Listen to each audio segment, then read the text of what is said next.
Bahkan mereka jadi saling berperang saudara satu dengan yang lain karena ditanamkan kebencian. Ke kelompok ini ditanamkan kebencian, ke kelompok yang satu lagi ditanamkan kebencian. Jadi sebelum kita belajar tentang mengetahui akhlak-akhlak yang menyelamatkan, kita terlebih dahulu harus bisa memahami dan mengetahui batasan-batasan sifat-sifat buruk, sifat-sifat tercela. Kalau dalam istilah tasawuf, sebelum tahalli harus takhalli dulu. Sebelum menghias diri harus membersihkan dulu. Kita kayak sama, sebelum dandan mandi dulu, bukan dandan dulu baru mandi. Apa itu namimah? Beda dengan gibah, beda. Setiap namimah pasti gibah, tapi tidak setiap gibah itu namimah. Jadi lebih parah namimah. Apa kata baginda Rasul? La yadkhulul jannata qattatun, yakni namam. Tidak akan masuk surga qattatun, orang tukang ngadu domba.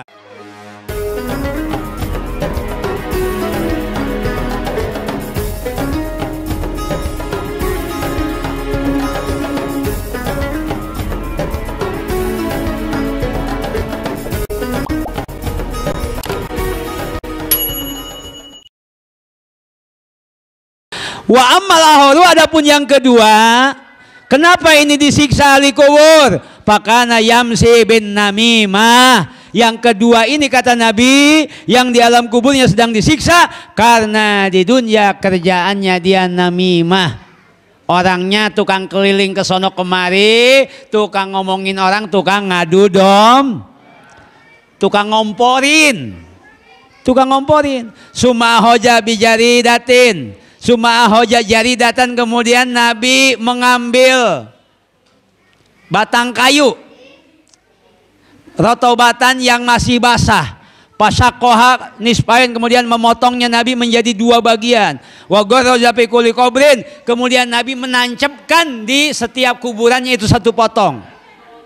Makanya Bu, di kita kadang kuburan itu suka ditanemin pohon apa tuh biasa kuburan? Kemboja. Makanya kalau ingat Kemboja, ingat kuburan. Karena memang identik pohon Kemboja itu kuburan kan gitu. Wah, pohon Kemboja ini ada hantunya kan begitu ya. Itu kan seperti itu. Ternyata itu ada dari baginda nabinya seperti itu. Ngapain, untuk apa Nabi menancapkan dua pohon yang basah tadi, dua batang kayu yang basah tadi di kuburan? Faqalu ya Rasulullah lima sona'ta. Para sahabat bertanya, ya Rasulullah, kenapa engkau melakukan hal ini? Lima sona'ta hadza, kenapa engkau melakukan ini? Qala faqala, maka Nabi menjawab, la allahu ayyuhaffifa anhuma malam ya bisa. Aku berharap supaya ini orang yang sedang disiksa akan diringankan siksanya dengan ditancapkan dua batang kayu ini selama belum kering, selama masih basah. Karena pepohonan tersebut, kayu tersebut kalau masih basah itu beristighfar, membaca tasbih, sehingga si ahli kubur akan diringankan siksanya, insya. Makanya kita kalau ziarah juga sunat bawa bunga, bawa kembang. Makanya kalau di kampung hari raya itu, hari kedua itu pada ziarah namanya hari ngembang. Kenapa hari ngembang? Karena bawa kembang, bawa bunga, disiram pakai air selama masih basah, maka insya Allah itu beristighfar. Itu bunga-bungatan selama masih basah. Tuh para jamaah sekalian yang dimuliakan oleh Allah. Tuh. Makanya istrinya yang sakit itu kan wasiat sama suaminya. Bang, saya udah sakit nih parah. Iya Neng, biar sembuh ya, kayaknya enggak sembuh Bang. Kayaknya saya akan mati. Saya mau wasiat ke abang. Abang boleh ya gitu nikah lagi kalau saya udah mati. Cuman saya amanat ke abang. Gimana abang boleh nikah lagi sama perempuan lain ketika saya sudah mati, tapi dengan syarat kalau kuburan saya udah kering. Kalau kuburan saya udah kering, Bapak boleh nikah lagi. Itu wasiat istrinya yang sudah sakit-sakitan, udah mau mati. Iya Neng, siap. Itu aja wasiatnya Neng. Iya, itu aja wasiatnya. Cuman tambahannya jangan lupa kuburan saya disiram ya tiap hari, kata istrinya. Kata lakinya, gua kapan mati kawin lagi ya kan. Allahu Akbar, subhanallah. Jadi batang kayu aja yang hidup, yang basah itu bisa meringankan azab kubur orang yang sedang disiksa. Apalagi kita makhluk hidup namanya manusia, mengirim Fatihah, mengirim Al-Quran, bacaan tasbih, sodako jariyah untuk ahli kubur, sudah pasti akan sangat lebih bermanfaat bagi ahli kubur kita. Makanya kita suka baca hadiah, tahlil, ratib, segala macam jariyah, sodako kita niatkan untuk ahli kubur. Ini mencontoh daripada apa yang dilakukan oleh Nabi. Sudah sangat pasti itu sangat ditunggu oleh para ahli kubur kita. Para jamaah sekalian yang dimuliakan oleh Allah, ini panjang sekali satu bab, cuman saya kalau sebutkan semuanya ini terlalu banyak. Saya loncat aja.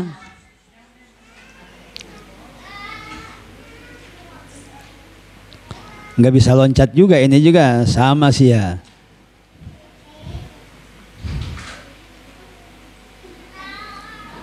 Qala al-faqih, berkata Imam maksudnya mayu azami bikabirin, maksudnya bahwa yang tadi kencing atau tidak bersih atau namimah bukan termasuk dosa besar, itu maksudnya laisa bikabiratin indakum, bukan maksudnya. Kadang dianggap dosa kecil itu bagi kalian. Walakin nau kabiratun indallah, tapi di sisi Allah itu termasuk dosa besar. Sehingga kemudian sahibu kitab, pengarang kitab ini menyampaikan satu hadis Imam Huzaifah. La yadkhulul jannah qattatun tadi, yakni nama bahwa tidak akan masuk surga orang yang suka mengadu domba. Berarti ini bukan dosa kecil, gitu. Fa idza lam yadkhulil jannah lam yakun mawahu illan nar. Kalau orang tidak masuk surga, maka tempatnya tidak ada kecuali neraka. Li'annahu laisa hunaka illal jannah. Karena di sana kalau tidak surga ya neraka, kalau tidak neraka ya surga. Wan nar, dan neraka. Jadi kalau nggak ada surga neraka, ya nggak ada neraka ya surga. Itu. Pal wajib, maka yang wajib alan namam, bagi orang yang suka mengadu domba, ayyatuba ilallah, segera bertobat kepada Allah. Fa innan namam dalilun fid dunya, orang yang, karena sesungguhnya orang yang suka mengadu domba itu hina di dunia. Wa huwa fi azabil qabri, dia kubur, dia diazab oleh Allah ba'da mauti, setelah kematiannya. Wa huwa finnar yaumal qiyamah, dan di akhirat, di hari kiamat dia akan masuk ke dalam neraka. Ayisun min rahmatillah, terputus daripada rahmat Allah. Nauzubillah min Zali. Ini memang ada kisahnya. Ini ada kisahnya para jamaah sekalian. Ada kisah di sini. Warawaan Hamad bin Salmah. Imam Hamad bin Salmah, dia bercerita, ada seseorang membeli gulam. Gulam itu mungkin hamba sahaya, gitu ya. Faqala, ditawarkan hamba sahaya kepada pembeli. Ini kenapa dijual? Ini budak belian, abid lah, abid. Kenapa ini dijual? Kata si pembeli, kata si penjual, kata laki-laki yang menjual, ini laisa fihi aibun. Sebenarnya ini nggak ada cacatnya ini. Abid ini aku jual sebenarnya nggak ada cacatnya, illa annahu namamun. Cuman satu doang, dia suka ngadu-ngadu doang, itu doang. Pastafahab al-mustari. Kemudian sama si pembeli, apa ya? Hujan apa? Alhamdulillah.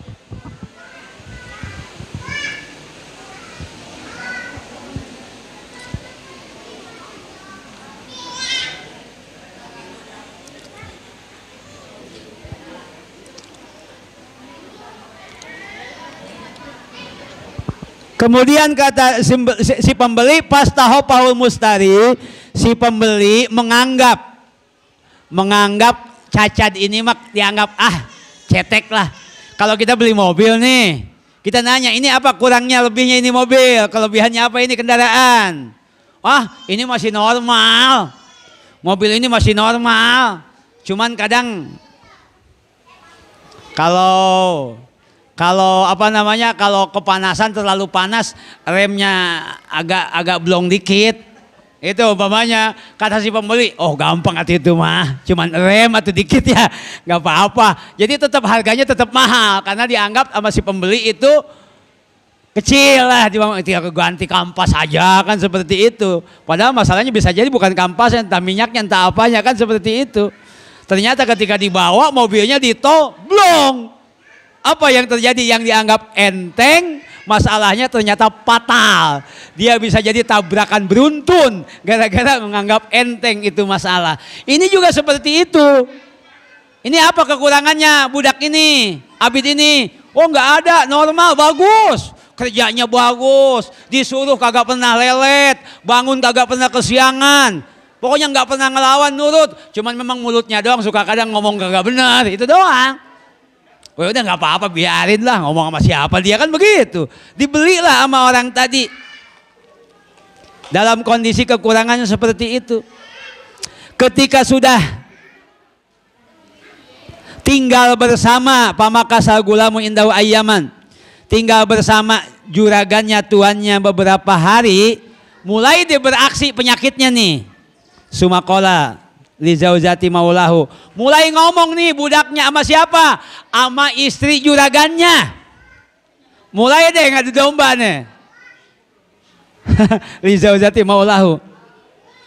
Inna jaujaka la yuhibbuka wa huwa yuridu ayatasarra alaika. Apa turidina ayyutifa alaika. Ngomong ini si budak ini sama bosnya yang laki-lakinya lagi nggak ada, keluar, istrinya lewat. Bu, sini sebentar. Sini sebentar. Ada apa? Hei Habib, hei hamba saya, ada apa? Begini, saya nih ya, ini sebenarnya rahasia. Orang tuh gak ngomong kan begitu, kan ada domba. Saya sebenarnya nggak mau nyampein sama ibu. Cuman saya mah kasihan aja sama ibu. Nanti satu saat ibu bakal kecewa daripada tahu dari orang lain. Mending saya ngomong langsung aja ke ibu. Emangnya ada apa sih? Nih begini, saya pernah dengar nih suami ibu juragan saya itu ngobrol sama orang lain. Dia itu ngomong bahwa dia itu nggak cinta, nggak sayang sama ibu. Dia tuh nggak cinta, bahkan dia katanya punya rencana mau menceraikan ibu. Iya, mau melepas ibu, begitu. Iya. Nah, ibu pengen enggak, mau enggak supaya suami ibu itu benar-benar cinta sama ibu, demen sama ibu, sayang sama ibu. Saya bisa ngebantu, begitu bahasanya. Kata istrinya, apa bener juga kayaknya. Kan kalau orang adu domba makan setan ngipasin. Iya ya, kok selama ini saya jarang dipegang, kata istrinya kan. Biasanya tiap malam saya dikelonin. Ini udah 2 minggu ini nganggur. Hampir betul juga ini kan, masuk cocok ini kan. Gitu kalau ngadu domba kan begitu. Iya, dibantuin sama setan. Kan seperti itu. Iya, mau nggak? Ntar saya ajarin supaya benar-benar suaminya sayang lagi sama ibu. Kan seperti itu. Masya Allah.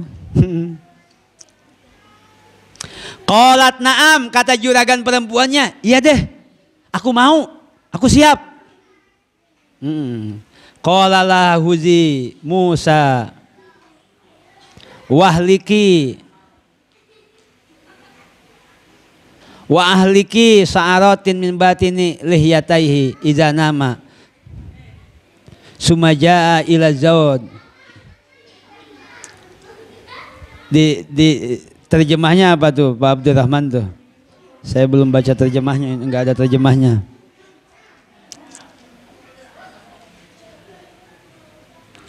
Jadi kata si Abid yang ngadu domba ini begini, kamu kalau pengen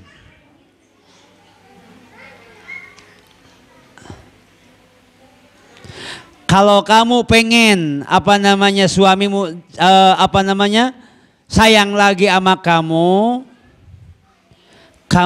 ambil apa namanya pisau dapur ya. Tuh, pisau itu mouse itu pisau dapur. Gunting pisau dapur. Ambil sama kamu, bawa pisau dapur. Jadi kemudian kamu cukur rambut-rambut atau yang ada di bagian dalam jenggot suami kamu. Jadi kata si kata si Abid, si pembantunya ini, udah kalau pengen suami kamu demen lagi sama kamu ambil pisau, kemudian kamu potong janggot suami kamu yang bagian dalamnya. Iya, jadi bagian sininya disuruh dipotong lagi tidur disuruh seperti itu. Iza nama apabila sedang tidur. Jadi senjatanya udah dimasukin nih sama si hamba ini, sama si Abid ini, sama juragan perempuannya. Kalau pengen suamimu demen lagi sama kamu, cinta sama kamu, ambil pisau, cabut, potong jenggotnya kalau suami lagi tidur. Itu caranya begitu. Jadi nanti saya jampe-jampein, saya mantra-mantrain atau gimana, kan biasanya begitu. Kan itu bulu perindu lah. Bulu perindu kan ada itu ilmu-ilmu seperti itu, Bu. Hati-hati, Bu. Kalau ibu lagi tidur, rambut ibu dicabut sama suami ibu pura-pura tidur, itu hati-hati. Itu biasanya supaya ibu ngizinin suaminya kawin lagi biasanya, Bu. Benar, itu ada ilmunya.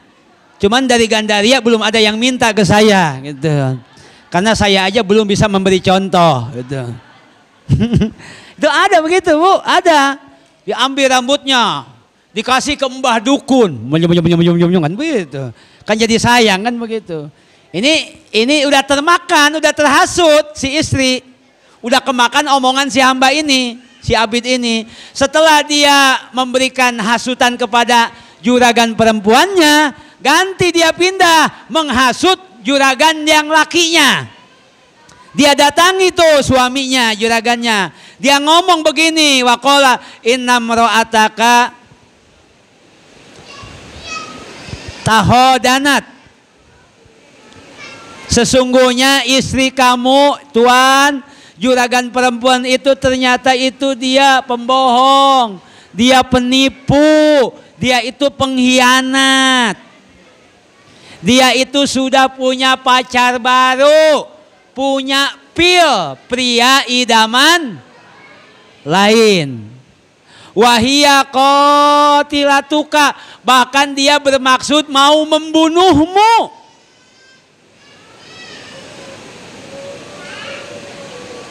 Apakah kata si juragannya, kamu jangan ngarang. Istri saya itu baik, setia, gak mungkin dia selingkuh. Kan begitu bahasanya lah, saya improvisasi begitu. Kan gak mungkin langsung percaya. Nah kan? Kata si Abid ini, begini, kalau emang Bapak gak percaya, kalau memang gak percaya dengan omongan saya, Bapak pengen jelas, pengen tahu jelas, aturidu ayatabayana laka zalika, pengen tahu nggak, pengen buktinya enggak? Iya, qala na'am, saya pengen tahu omongan kamu benar apa enggak. Kata si hamba ini, patana wama laha. Segini aja sekarang Bapak ini pura-pura tidur. Pura-pura tidur aja, bareng sama dia, sama istri Bapak pura-pura tidur. Maka nanti Bapak bisa lihat apa yang akan dia lakukan. Omongan saya benar apa kagak? Kan begitu. Kata si amba sahaya ini yang tukang ngadu-ngadu domba ini. Maka juragan lakinya kemudian tidur. Ketika tidur pura-pura tidur doang, tidurnya bohongan. Faja'atu imro'atu, datanglah istrinya. Iya kan? Bimusa sambil bawa pisau Wah, bener ini kan, sambil meletet matanya ini liatin istrinya, bener kayaknya mau bunuh saya. Iya kan, mau bunuh saya. Buktinya ini bawa pisau dapur, Masya Allah. Padahal tujuannya dia bawa pisau mendekati suaminya, bahkan mendekati lehernya, bukan mau nyembelih suaminya, cuman mau memotong jenggot. Itu pun atas perintah yang tukang ngadu-ngadu tadi, si hamba tadi. Tapi apa yang rasakan keyakinan si juragan perempuan jerbuan laki-laki ini, berarti omongan si pembantu ini benar, kagak salah. Buktinya dia bawa pisau dan pisaunya segera akan ditusukkan ke leher. Padahal cuman mau ngambil beberapa lembar jenggot saja. Masya Allah ya Robbi. Karena tujuannya seperti itu, suami punya sangkaan Pak Jona Zaud anaturidu qatlahu. Kata suami, wah benar ini mah mau membunuh saya. Maka saat itu juga Pak Hodamin Hal Musa, suaminya langsung mengambil pisau dapur daripada istrinya. Itu pisau Pak Kotalaha langsung disusukin ke perut, ke dada istrinya. Jadi istrinya disangka mau bunuh. Suaminya pura-pura tidur, dua-duanya udah terhasut. Diambil pisaunya, langsung ditusukin ke istrinya. Yang mati malah istrinya gara-gara terhasut oleh si hamba sahaya tadi. Nauzubillah min zalik. Singkatnya cerita, ya akhirnya kan melihat perempuan atau istrinya mati dituduh suaminya, apa yang terjadi? Keluarga istrinya tidak terima. Datang menangkap suaminya dan dibunuhlah suaminya. Dipukulin sebagai pembalasan, suaminya sudah membunuh istrinya. Matilah akhirnya suaminya juga ikut mati. Kabarnya sampai kepada keluarga laki-lakinya. Maka keluarga laki-lakinya juga tidak terima. Itu laki-lakinya dibunuh oleh keluarga perempuan. Akhirnya gerombolan kelompok keluarga suaminya datang menyerbu ke keluarga istrinya. Akhirnya terjadilah peperangan saling bunuh satu dengan yang lain. Itu terjadi karena adanya adu domba. Makanya pantas orang yang mengadu domba diharamkan masuk ke dalam surga. Makanya hati-hati bapak-bapak, ibu-ibu jamaah sekalian. Jangan mudah menyampaikan berita-berita. Kalaupun benar ada manfaatnya apa enggak. Kalaupun umpamanya tidak benar, apalagi yang hoak-hoak yang belum jelas kebenarannya. Kita jangan hanya bisa hanya mengikuti apa yang kita dengar kalau kita belum bisa melihatnya. Kalau ada kabar-kabar tertentu, jangan langsung dibikin status segala macam dikabarin ke orang lain. Cukup di kita. Kita hentikan kabar apapun, kalau memang tidak bermanfaat, stop di kita, jangan dikeluarkan lagi. Kalau kita keluarkan, jadilah kita yang disebut orang yang tukang ngadu domba, yang haram masuk ke dalam surga. Nauzubillah min. Wallahu alam bisawab. Allahumma salli wa sallim ala sayyidina wa habibina wa syafiina wa karimina wa nabina maulana Muhammad wa radiyallahu tabaraka wa ta'ala kulli sahabati rasulillahi ajmain. Amin. Bismillahirrahmanirrahim. Alhamdulillahi rabbil alamin. Hamdan syakirin hamdan naimin. Allahumma salli ala sayyidina Muhammad salatan tuwasi'u biha alainal arzak wa tuhassinu biha lanal ahlak wa ala alihi wa sahbihi wa sallim. Allahumma ighfir lana wa liwalidina warham kama rabbawna shighara. Allahumma ighfir lil mu'minin wal mu'minat wal muslimin wal muslimat al ahya'i minhum wal amwat. Allahumma inna nas'aluka lisanan zakira wa qalban syakira wa badanan sabira waj'alna syakura waj'alna sabura waj'alna fi ayunina sigara wa fi ayunin nasi kibara. Allahumma faj'al sinatana Allahumma asim sinatana amin jamil ma'asi. Allahumma asimna min ma'asika kulliha. Allahumma najim ahwalana wa hasin af'alana. Allahumma ya muhawil al hawli wal ahwal hawil ahwalana ila ahsanihal. Allahumma ya kasiran nawal wa ya daimal wisal wa ya hasana fi'al wa ya razikal ibadi ala kulli hal wa ya badi'an bila misa wa ya bakim bila zawal. Najjina minal kubri wad dalal bihaqqi la ilaha illallah Muhammadur Rasulullah sallallahu alaihi wasallam. Ahyina 'alaiha wa amitna 'alaiha. Ahyina 'alaiha ya muhyi amitna 'alaiha ya mumit. Amitna ala dinil Islam. Ya Allah biha ya Allah biha ya Allah bi husnil khatimah. Sallallahu alaihi wasallam Muhammadin wa alihi washabihi ajmain walhamdulillahi rabbil alamin. Terima kasih, kurang lebihnya mohon maaf. Akhirul kalam. Assalamualaikum warahmatullahi wabarakatuh.